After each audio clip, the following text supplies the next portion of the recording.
they caught me. I was in your business, in your script. But here's a new concept. What if we actually didn't give drugs to dementia patients? That's a new thing, right? Well, Mary Winters is here with her Senior Solutions segment. She's talked to a doctor who's changing the game in dementia care. What's he talking about? He's amazing. This fella has been advocating for reducing medication, specifically antipsychotics, for dementia patients for years. So now legislation is moving forward in this area. So he's fantastic. So really, I met with Dr. Alan Power, who was recently here at a dementia conference, and he is one of the leading change agents in changing what's happening with dementia and medication. So really what we're trying to get here is to afford quality of life for those in skilled nursing facilities. He is an internist and geriatrician and the clinical associate professor of medicine at the University of Rochester, and on the board at the Eating Alternative, which is a fantastic program. We talked a bit about his first book, Dementia Beyond Disease, Changing the Culture of Care, but he just came out with a second book, which is receiving amazing accolades, called Dementia Beyond Drugs. Here's what he had to say.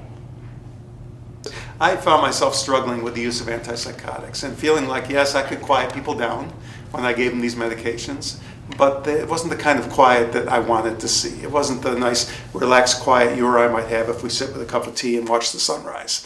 It's that kind of sedated, lights on but nobody's home kind of quiet.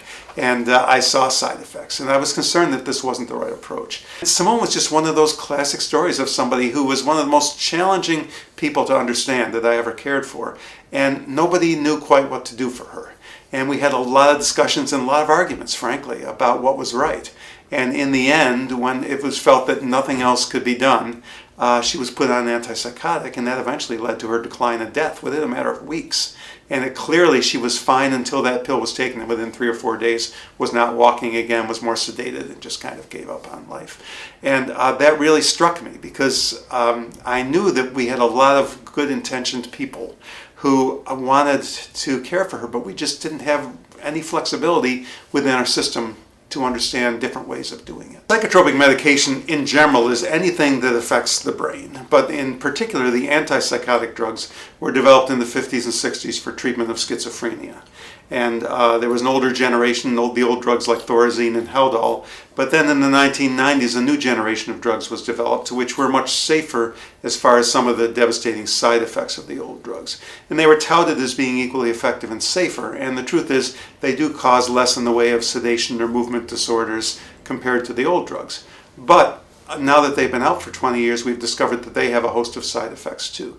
They not only do produce more sedation than we realized, but they can cause weight gain, elevated blood sugars, increased risks of pneumonia or strokes, and now there are many studies showing that they actually increase mortality compared to a placebo in people with dementia. So they have a black box warning. They're actually not approved, even though they're widely used. The first thing is to get out of what I call the pill paradigm. I think part of the problem is the antipsychotics, but it's only part. The real problem is that when someone sees someone who's distressed, who lives with dementia, we immediately say it's due to the disease and therefore they need a pill.